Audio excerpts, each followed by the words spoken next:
Soy David Cot, presentador de la Historia de España, y este es el episodio 15, llamado La Hispania bizantina y sociedad visigoda.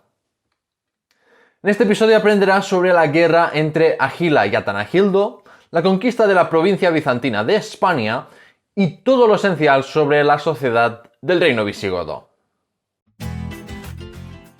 Suscríbete en YouTube y podcast a La Historia de España, presentada por David Cot. Justiniano y la Renovatio Imperii. En el episodio anterior, el episodio 14, intermedio ostrogodo, hablé sobre la primera mitad del siglo VI, que fue un periodo difícil para el reino visigodo. Pero es importante porque ahí es cuando el reino visigodo pasó de estar en el sur de la Galia a establecerse en Hispania. Pero durante esta primera mitad del siglo VI ocurrieron muchos cambios geopolíticos que afectarían también al reino visigodo. Esta vez, los cambios no estaban ocurriendo a causa de los bárbaros, sino por parte del Imperio Romano, es decir, de la parte oriental que no cayó, y que conocemos en la historiografía como Imperio Bizantino. Al empezar Justiniano su reinado en el 527, el Mediterráneo no era ya un mar romano. La capital era Constantinopla, y Roma ni siquiera estaba bajo control de ese mismo imperio que se llamaba romano. La antigua parte occidental del Imperio Romano llevaba décadas ocupada por distintos reinos bárbaros, y Justiniano consideraba que esto era algo intolerable. Así que, a diferencia de sus predecesores, su reinado tuvo el objetivo de restaurar el Imperio Romano en su plenitud, con un programa ideológico y militar que conocemos como Renovatio Imperii. Y es que ahora ya no valdría con que los reyes bárbaros se presentasen como representantes legítimos del poder imperial. Ten en cuenta que en ese momento los reinos bárbaros de Occidente podían verse como algo efímero si se comparaba con la larga historia romana. Así que la idea de una reconquista romana no era tan descabellada. Algunos historiadores presentan la Renovatio Imperii como una forma de distraer a sus súbditos de los problemas internos del Imperio bizantino y de unir a los romanos orientales fijando un enemigo común, hasta el punto de negar que hubiera existido tal programa ideológico, digamos, concienzudamente planificado de antemano. Pero realmente sería erróneo minusvalorar la importancia del componente ideológico. Esa idea ecuménica de una monarquía universal que restaurase la unidad política y religiosa de los cristianos. Esta misma idea de una monarquía cristiana universal será una base ideológica fundamental para Carlos I de España y V del Sacro Imperio Romano. Y a la larga, su proyecto terminó en un fracaso al igual que el de Justiniano. Pero volviendo a la Renovatio Imperii, lo que hay que entender es que la motivación religiosa era igual de importante que la política. Porque algunos emperadores bizantinos, y entre ellos estaba Justiniano, querían el poder supremo tanto secular como religioso. Esto es lo que se conoce como cesaropapismo, aunque obviamente a muchos obispos no les hacía ninguna gracia, y se oponían a esa intromisión del emperador en los asuntos eclesiásticos. Pero esta idea de unidad, en todos los sentidos, es la clave para entender la obra de Justiniano. Los predecesores de Justiniano habían fortalecido la administración, el ejército y la economía. Así que con estos pilares sólidos y los factores ideológicos, políticos y económicos que entraron en juego, se pudo llevar a cabo esta gran aventura de restauración imperial.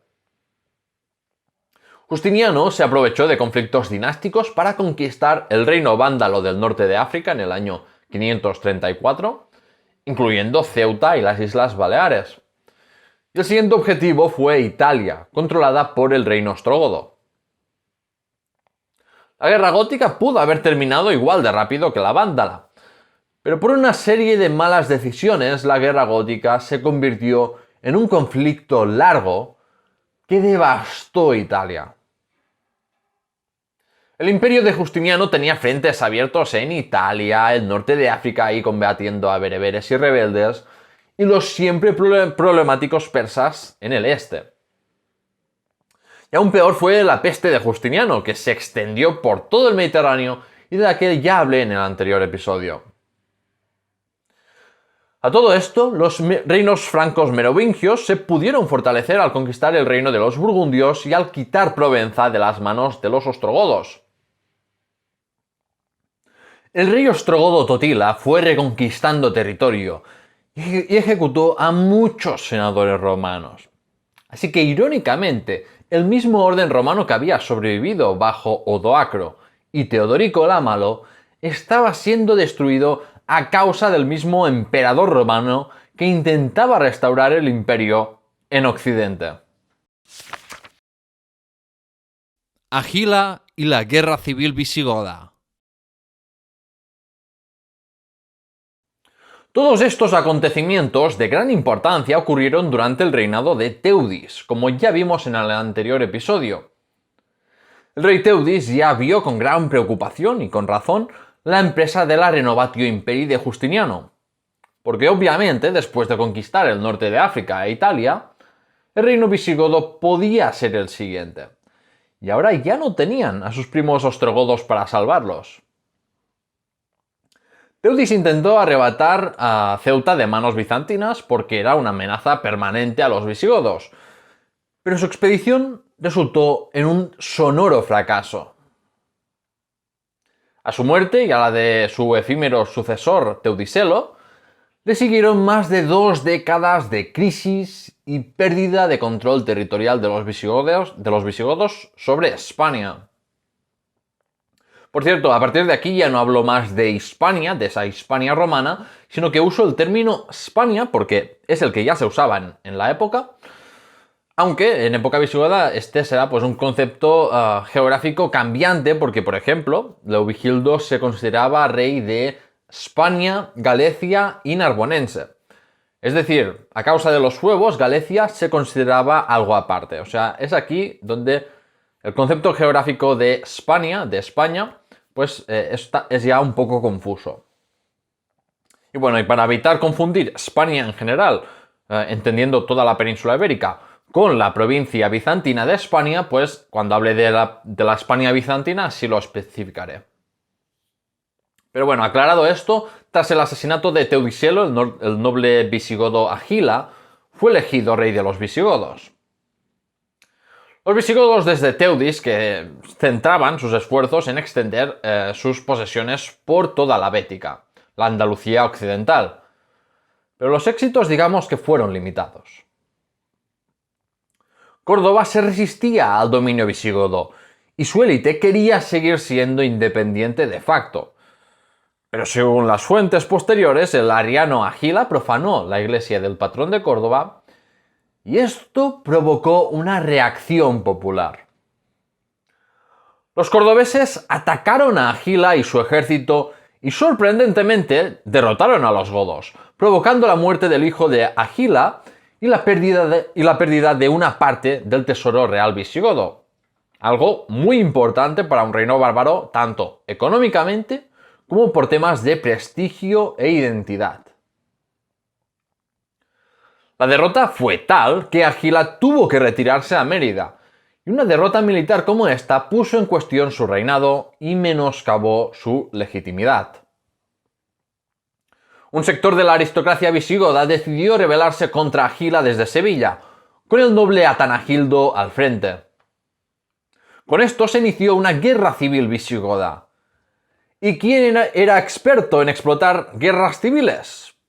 Exacto, Justiniano. Conquista bizantina de España. Atanagildo creía que no tenía suficientes apoyos como para derrocar por sí solo a Agila, así que pidió ayuda al imperio bizantino de Justiniano. Justiniano estaba en esos momentos ocupado en frentes más importantes, como haciendo sus finales ofensivas contra el reino ostrogodo de Italia. Pero pudo mandar ya un pequeño contingente a España, porque aún recordaba cómo no había podido responder de forma contundente al ataque godo sobre Ceuta en el 546. Así que Atanagildo y Justiniano llegaron a algún tipo de acuerdo del que no conocemos detalles. Pero claro, Atanagildo solo podía prometer tierras. No tenía nada más. Y eso es justo lo que ansiaba Justiniano con su proyecto de restauración imperial. Así fue como a mediados del año 552, una expedición de unos 2000 soldados imperiales desembarcó probablemente en las costas de Algeciras, dirigidos por el octogenario Pedro Marcelino Félix Liberio. Este hombre ya había sido prefecto de Italia y la Galia bajo Teodorico Lámalo y luego sirvió al Imperio Bizantino como prefecto de Egipto. Y tras esta carrera tan excepcional, ahora recayó sobre sus viejos hombros esta última misión poco antes de morir. Con esta intervención bizantina se demostró que Teudis hizo bien en al menos intentar tomar Ceuta. Porque aunque no tenemos apenas detalles sobre esta campaña, lo lógico es que el apoyo naval de la guarnición de Ceuta fuera clave. Esto se demuestra también por el hecho de que fue en las cercanías de Sevilla donde se produjo una batalla entre los partidarios de Agila y de Atanagildo, que se saldó con la victoria de los rebeldes. En los 2 o 3 años siguientes parece que hubo bastante inactividad o que los bizantinos se encargaron más de asegurar sus posesiones por el litoral de España que en ayudar a Atanagildo.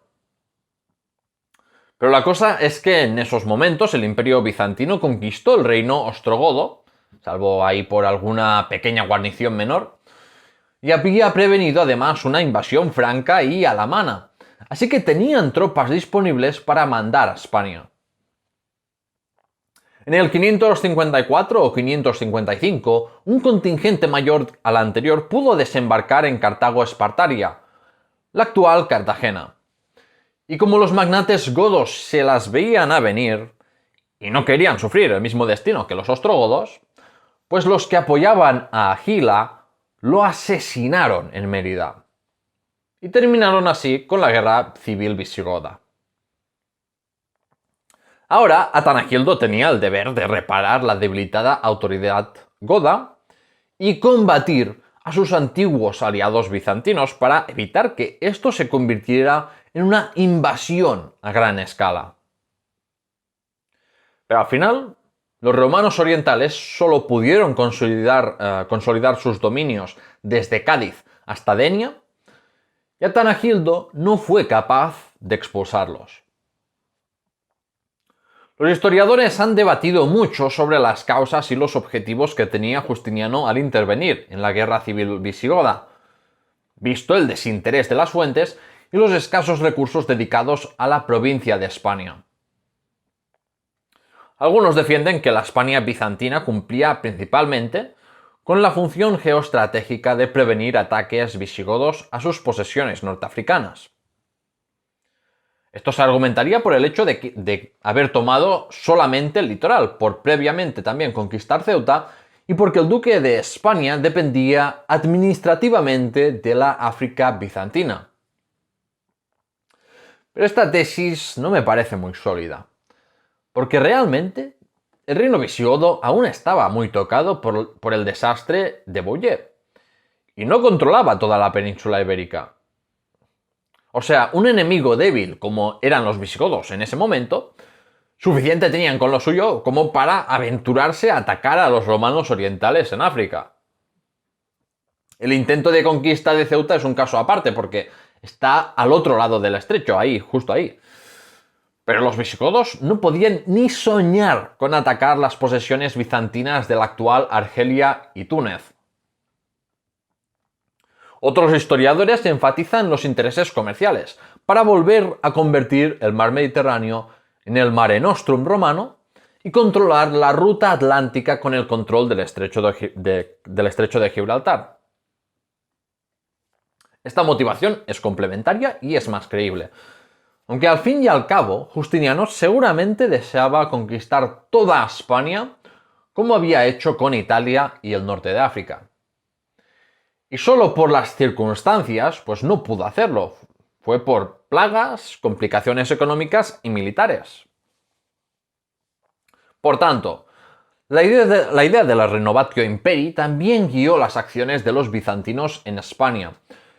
Pero como el imperio pues estaba bastante agotado, solo pudieron adoptar una estrategia defensiva de protección de las poblaciones costeras conquistadas, y así pues la provincia de España siempre fue una provincia secundaria y marginal para los intereses bizantinos. Provincia de España.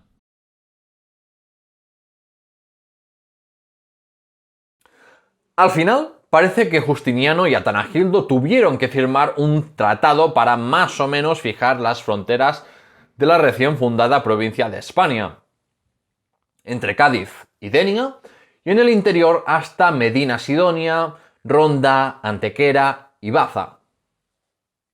La administración bizantina provocó pocos cambios.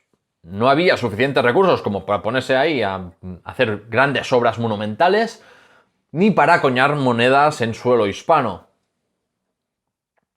Ya cuando Justiniano puso un pie en España, el imperio bizantino tenía pocos recursos para dedicar a sus aventuras occidentales.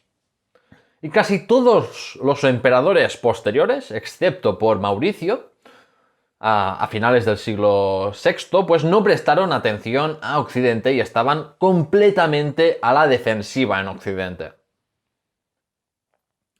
El gobierno de la España bizantina era de corte militar eclesiástico, con militares, por un lado, al frente de la administración y defensa, y los obispos ostentando el poder civil de las ciudades que antes habían tenido las curias municipales.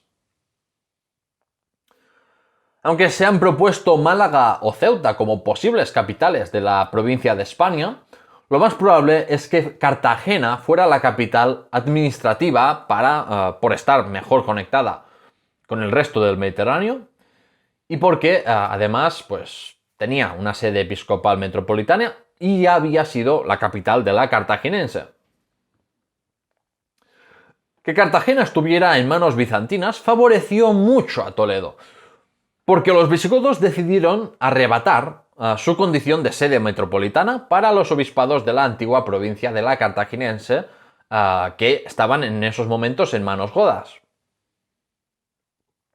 Se estima que había unos 5.000 soldados imperiales en la España bizantina, acuartelados sobre todo en las ciudades costeras. Aunque claro, a medida que se fue reduciendo el territorio y hubo problemas en frentes más importantes, pues este número se fue reduciendo. Claro, tú piensas, es que entre los bereberes del norte de África, los lombardos invadiendo Italia, la amenaza de los ávaros y eslavos en los Balcanes y Tracia, y los persas en el este, pues obviamente la pequeña provincia de España no era precisamente la prioridad de los emperadores de Constantinopla. El nivel de colonos civiles, pues tampoco hubo muchos. Por tanto, no se produjo una helenización. Y de hecho, vemos incluso más influencia oriental en la Goda Mérida. ¿Por qué? Pues porque había ahí pues, una comunidad donde hasta un médico de origen griego y un hombre egipcio llegaron a ser obispos de esta importantísima ciudad. Las fronteras de la España bizantina nunca fueron estables, al igual que pasó en la África vándala y bizantina al hacer frontera con los bereberes. Al principio, entre la provincia de España y el reino visigodo, había ciudades y regiones autónomas que funcionaban como una zona colchón, como por ejemplo Córdoba o las sierras de Jaén y Albacete. Y esto fue así hasta que Leovigildo inició sus campañas de conquista por toda España. Así que, aunque intermitentemente se reactivaba ese conflicto greco-gótico, pues estamos hablando de fronteras muy permeables, donde no había problemas para la libre circulación de personas y de bienes. Es interesante la reflexión que hace Jaime Vizcaíno Sánchez tras analizar restos arqueológicos de toda la Hispania bizantina, porque nos cuenta que lo que se observa es que los territorios hispanos ocupados por los bizantinos sufren menos cambios que los del reino visigodo. Esto, si lo piensas, tiene todo el sentido del mundo, tanto porque la presencia bizantina fue muy modesta, como por el propio carácter de la Renovatio Imperii, que no era más que asegurar la continuidad de la romanidad. Por ejemplo, los ya antiguos vínculos comerciales y culturales entre España y el norte de África se estrecharon con los bizantinos. Y esto se refleja en las cerámicas y monedas que prácticamente eran todas de África, mientras que las de Oriente pues no abundaban. Los bizantinos actuaron como garantes de que el comercio mediterráneo se mantuviera vivo, a pesar de que claramente se había reducido mucho en comparación con la época dorada del Imperio Romano. Y esto es tan cierto que a la que las ciudades de la Hispania bizantina fueron cayendo en manos visigodas, se ve cómo éstas se desmediterranizaron. Es decir, que cada vez estaban más aisladas y tenían menos contactos con otras regiones del Mediterráneo, al igual que había pasado en la Hispania visigoda y por toda la Europa no bizantina. La Europa cristiana continuaba dando pasos hacia la realidad de la Alta Edad Media. ¿Por qué fracasó la Renovatio Imperii? Hay dos cuestiones que son fundamentales para entender este periodo. Primero, ¿por qué algunos reinos bárbaros colapsaron rápidamente cuando en ellos participaban activamente los romanos provinciales? Y segundo, y quizás más importante aún, ¿por qué fracasó la Renovatio Imperii? Es decir, ¿por qué el Imperio bizantino no pudo mantener los territorios reconquistados durante mucho tiempo y por qué su expansión militar no pudo replicar el éxito de las conquistas de la República Romana y del Alto Imperio? Sobre la primera cuestión, una de las causas de la destrucción del reino vándalo o del ostrogodo es por el mal liderazgo. En algunas ocasiones, por ejemplo, los ostrogodos pudieron derrotar decisivamente a los imperiales, y no lo hicieron. Y luego está la cuestión de fondo que causó todo este problema, que es el problema de la sucesión de Teodorico el Malo, que persistió en el tiempo y se pudo haber resuelto antes. En el caso vándalo, el reino norteafricano llevaba tiempo mostrando debilidad incluso frente a los caciques y reyezuelos bereberes. Los vándalos además alinearon a buena parte de la población romana africana por sus expropiaciones y persecuciones anticatólicas. Así que es normal que a veces los romanos de África prefirieran o ser gobernados por los bizantinos o por los bereberes.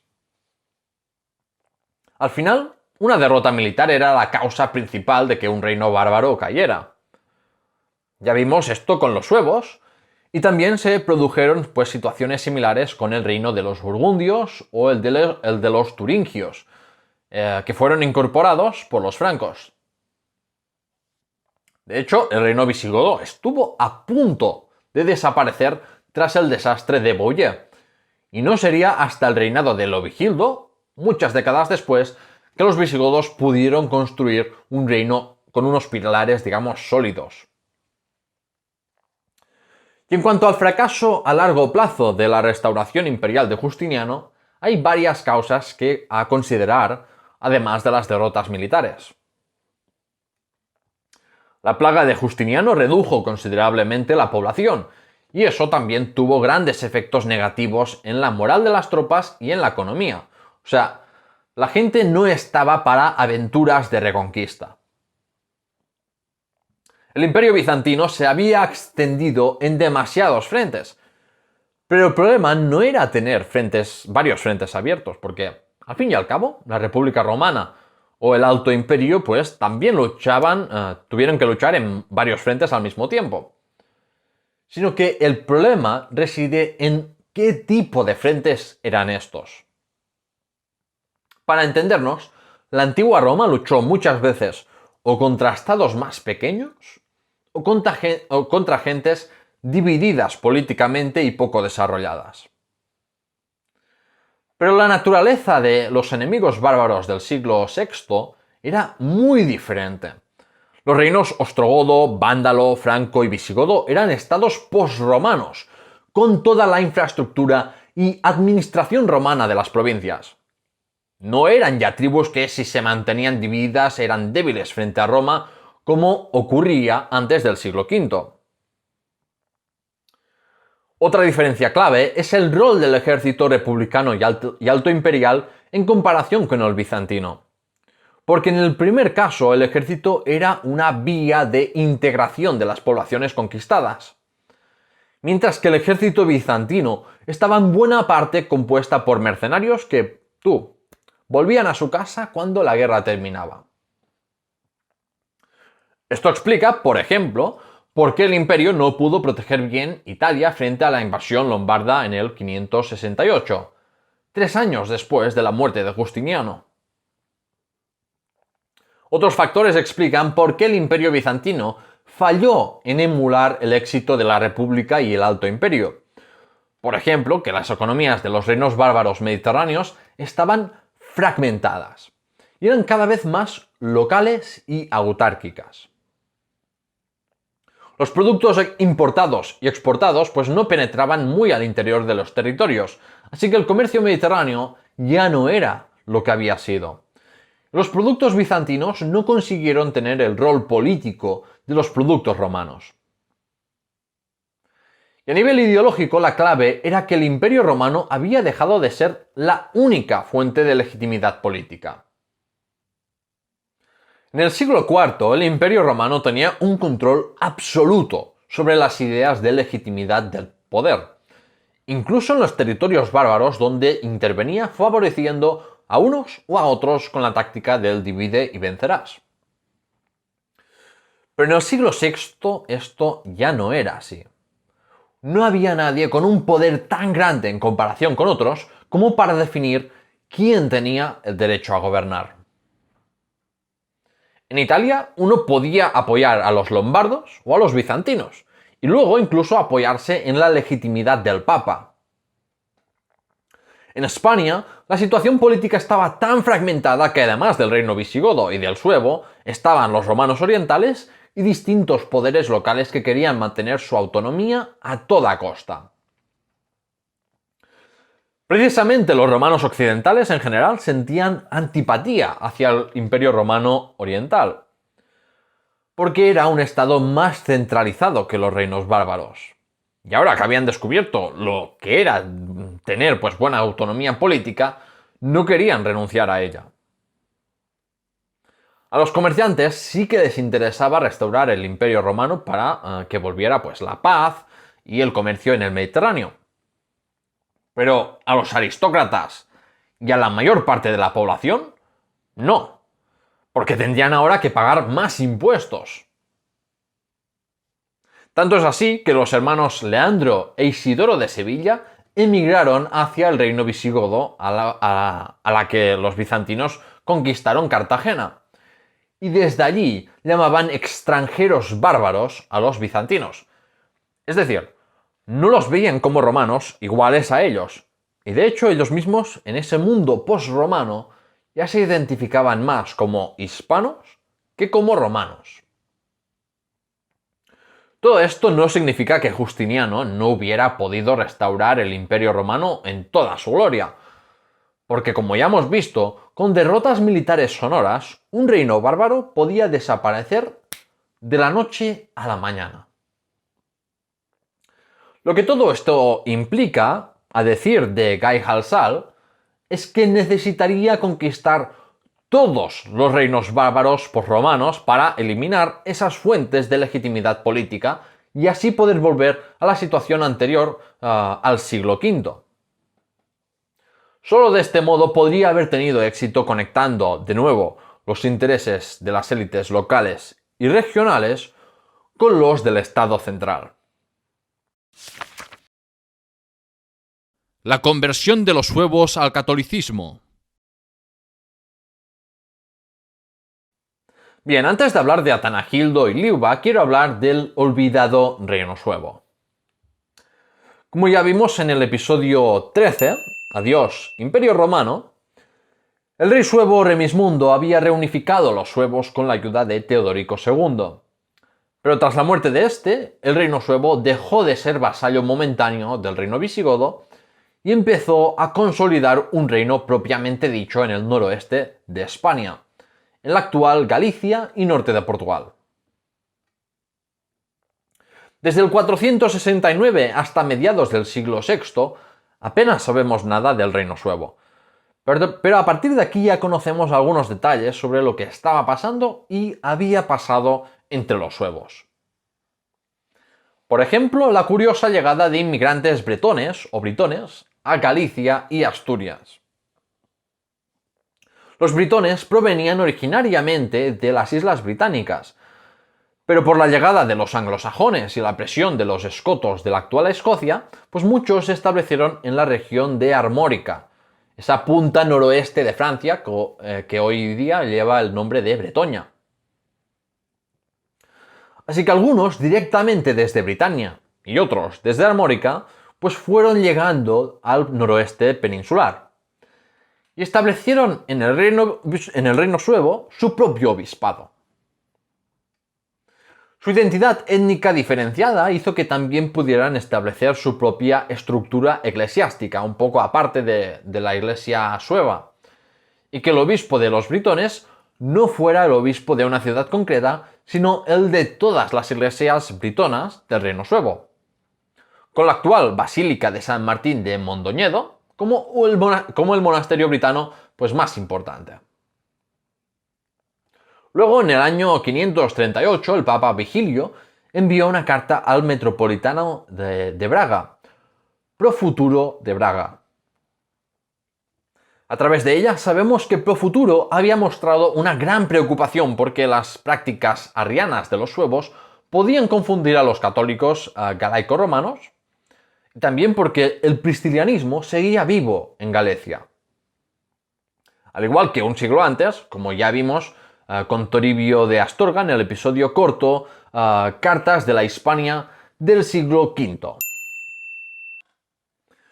Pero lo más interesante que conocemos del reino suevo, antes de ser conquistado por Leovigildo, es sin duda la conversión de los suevos al catolicismo.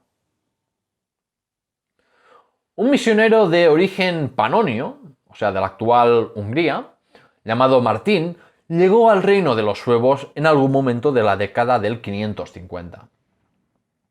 Quizás como resultado de contactos diplomáticos entre los suevos y los bizantinos. El pronto conocido como Martín de Braga fundó el monasterio de Dumio, escribió numerosos libros e inició una importantísima labor misionera contra las prácticas heréticas y paganas que los galaico-romanos y suevos mantenían por ignorancia. Aquí es donde tenemos relatos contradictorios sobre la conversión sueva. Según Gregorio de Tours, el hijo del rey suevo Carriarico había contraído la lepra.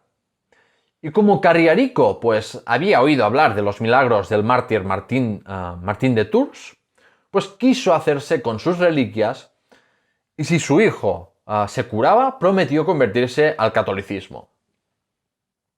Como te puedes imaginar, su hijo se curó y según este relato fantasioso, el rey suevo y todos los suevos se convirtieron al catolicismo. En cambio, Isidoro de Sevilla sitúa la conversión de los suevos en los años 560, bajo un rey llamado Teodomiro, que contó con el apoyo del influyente Martín de Braga para convertir a los suevos y reorganizar toda la Iglesia de Galicia. Al igual que pasó unas décadas después con la conversión de los visigodos con Recaredo, La conversión de los suevos servía para cohesionar mejor el reino y para formar una alianza política entre la monarquía y los poderosos obispos católicos. Además, era una forma de ganarse la simpatía de los imperiales y de los francos, para así hacer frente al enemigo común godo, al que querían mantener débil. Parece que de algún modo la jerarquía ariana quedó absorbida por la católica, para evitar, supongo, el descontento de los obispos suevos. Porque si en el concilio de Braga del 561 solo un asistente tenía nombre germánico, en el 572, de los 12 asistentes, 5 de ellos llevaban nombre germánico. La fundación del reino visigodo de Toledo. Bien, aparte de la guerra civil y la guerra contra el Imperio bizantino, pues poco sabemos del reinado de Atanagildo. Durante su reinado, el tesoro real estaba exhausto por la pérdida de una parte del tesoro por Agila en Córdoba y por la pérdida de algunas ciudades en manos de los romanos orientales. Pese a la situación complicada del reino visigodo y a la fragmentación política que vivía España en esos momentos, Atanagildo tuvo algunos éxitos, como la reimposición de la autoridad visigoda en Sevilla y el llevar a cabo una política exterior acertada. Casó a 2 de sus hijas con reyes francos merovingios para así mantener la paz con los francos y para ayudarse mutuamente ante las amenazas de reconquista por parte del Imperio bizantino. No sabemos en qué momento de su reinado sucedió, pero fue con Atanagildo que el reino visigodo estableció su capital en Toledo. Desde la pérdida de Tolosa, los reyes visigodos habían sido itinerantes, o sea, fueron yendo a una o a otra ciudad según las circunstancias, con los pilares, siempre acompañados de los pilares de su poder, que eran el ejército y el tesoro real. Los reyes visigodos habían estado en Narbona, en Barcelona, en Mérida y en Sevilla. Pero finalmente Atanagildo fijó la sede regia en Toledo. No sabemos qué lo llevó a elegir Toledo cuando esta no era una gran ciudad, pero los historiadores han especulado sobre las razones. Uno de los motivos más citados es su situación estratégica, tanto por ser una ciudad con buenas defensas y recursos naturales, como por estar en medio de los 2 polos principales de riqueza de España, el Valle del Ebro y la Bética junto con Mérida. Además, al igual que pasa ahora mismo con Madrid, pues al estar situada en el interior, Toledo no está tan expuesta a ataques de enemigos exteriores, ya sea desde el norte o desde el sur. Y otra vez, al igual que Madrid en el siglo XVI, Toledo no tenía a una poderosa aristocracia hispano-romana, como sí ocurría en Mérida, Sevilla u otras grandes ciudades de España. Así que los visigodos podían hacerse los amos de Toledo sin encontrar rival. El rey Atanagildo fue de los pocos reyes visigodos en morir de causas naturales sin asesinatos de por medio. Al morir Atanagildo en el año 567, hubo un largo interregno de unos 5 meses. Lo que nos lleva a pensar que los magnates godos estaban divididos y que les costó ponerse de acuerdo para nombrar a un candidato al trono. Con la debilidad del poder visigodo en España en esos momentos, los godos debían evitar a toda costa una guerra civil, que podría ser la perdición del reino. Así que las facciones de godos de España pues parece que consensuaron un candidato que estuviera alejado de las disputas de la corte. Ni más ni menos que al duque de la Septimania, Liuba. Pero de él y sobre todo de su hermano Leovigildo voy a hablar en el siguiente episodio, porque ahora queda un tema muy importante del que hablar. Sociedad visigoda. Así es, ahora toca hablar de la sociedad del reino visigodo. Y aquí me centraré en cómo estaba estructurada la sociedad de la Hispania goda y dejaré algunas cuestiones más específicas como los judíos en el reino visigodo como un tema aparte para futuros episodios. Bien, primero hay que hablar de demografía y etnia. Como explico en el episodio extra 6, Identidad goda y su evolución, los visigodos no son más que una fuerza militar que, acompañada de sus familias, que con el tiempo pues, se fueron asentando en España y se convirtieron en aristócratas, es decir, en parte de la élite dirigente. Estamos hablando de entre 70 y 100.000 godos que se asentaron en la península ibérica y gobernaron sobre una población de entre 5 y 6 millones de habitantes, por lo que estamos hablando de una minoría privilegiada. Sin embargo, esta minoría no era privilegiada por razón de etnia, sino por su posición socioeconómica, porque la sociedad del reino visigodo no estaba segregada étnicamente. Se dividía según la condición de noble o no, o por ejercer, por ejemplo, un cargo público o eclesiástico.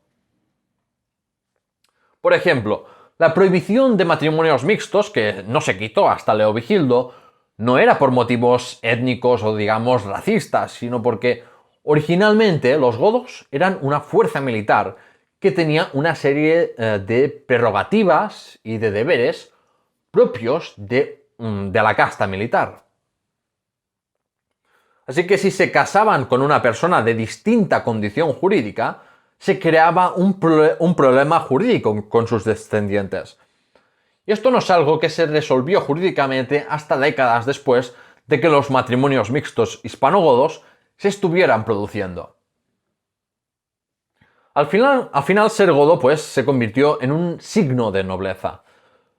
Pero había muy pocos elementos culturales germánicos que pervivieran, es decir, los godos se romanizaron. Y por eso algunos autores hablan de que se formó la identidad hispano-goda, siguiendo un poco esa visión de ver a los visigodos como fundadores de España. Pero en el reino visigodo no solo había hispano-romanos y godos, sino que también había pues suevos, africanos, griegos y sirios, britones y por supuesto cántabros, astures y vascones que no estaban tan romanizados como otras poblaciones hispanas. Así que la Hispania del siglo VI y VII no era una región homogénea en términos étnicos e identitarios, ni tampoco era homogénea en términos religiosos, porque había arrianos, priscilianos, paganos y judíos, además de católicos. Todo esto es importante de destacar porque gobernar sobre una población diversa siempre tiene sus complicaciones.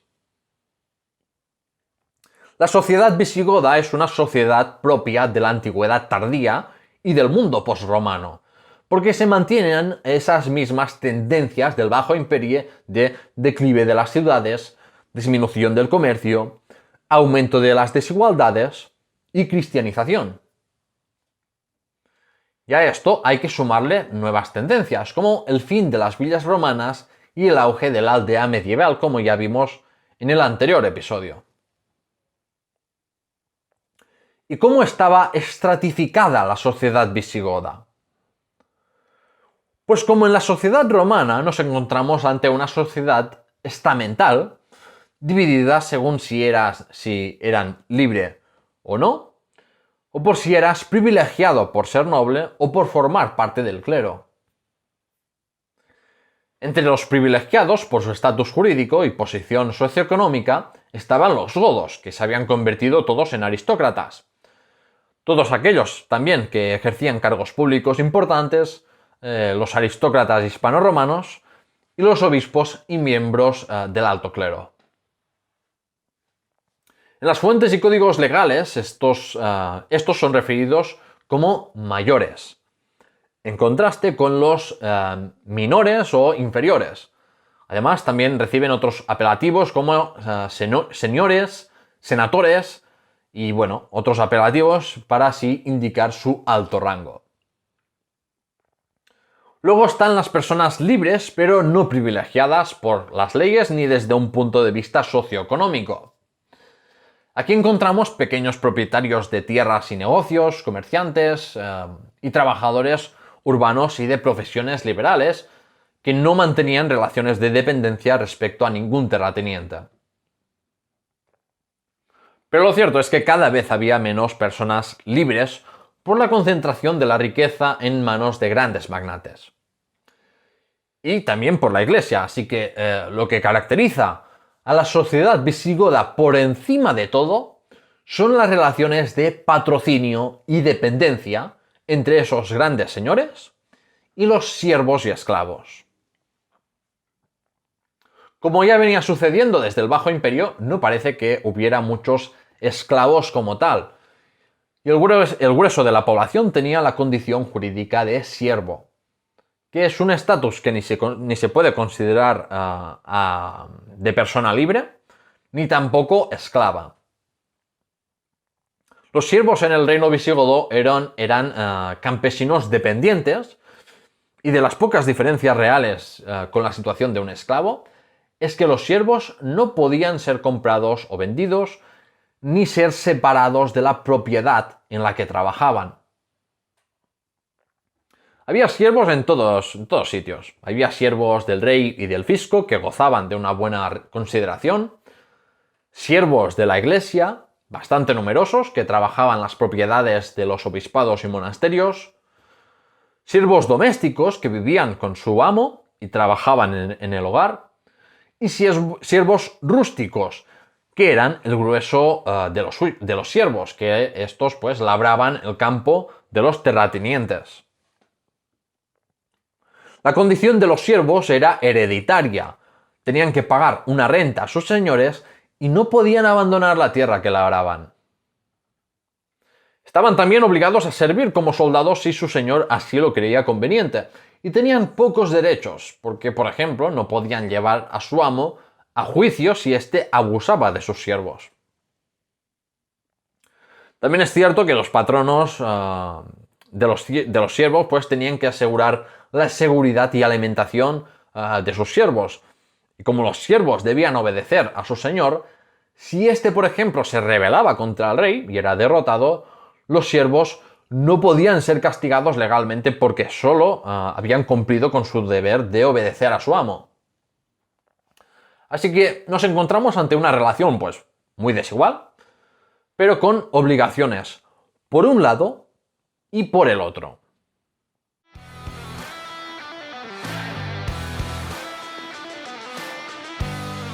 ¡El veredicto! En el veredicto de hoy quiero plantearte algunas preguntas sobre la Renovatio Imperii de Justiniano para que me dejes tu respuesta en los comentarios. La primera de todas y la fundamental es: ¿crees que habría sido posible la restauración del Imperio Romano? Tú imagínate que estás en el siglo VI y que la historia aún no está escrita. ¿Qué decisiones crees que se podrían haber tomado para reconquistar con éxito la parte occidental del imperio en su totalidad?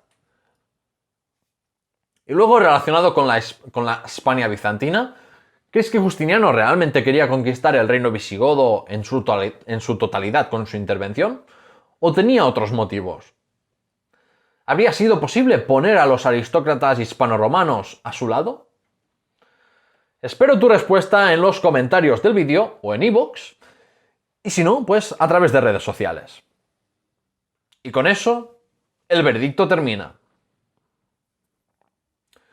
Dicho esto, acuérdate de suscribirte al canal de YouTube o al podcast y de compartirlo con otros amantes de la historia si te gusta mi trabajo. Te animo además a unirte al servidor de Discord y a seguir la historia de España en TikTok, Twitter, Instagram y Facebook para ver más contenido mío y debatir o resolver cualquier duda. Y si vas a la página web lahistoriahispana.com, encontrarás el guión de todos los episodios y las fuentes que uso por si quieres saber más sobre los temas que trato aquí. En el próximo episodio hablaré sobre la construcción del reino visigodo de Toledo, de la mano del que probablemente sea su monarca más importante, Leovigildo. Esto es todo por hoy. Gracias por escucharme y hasta pronto.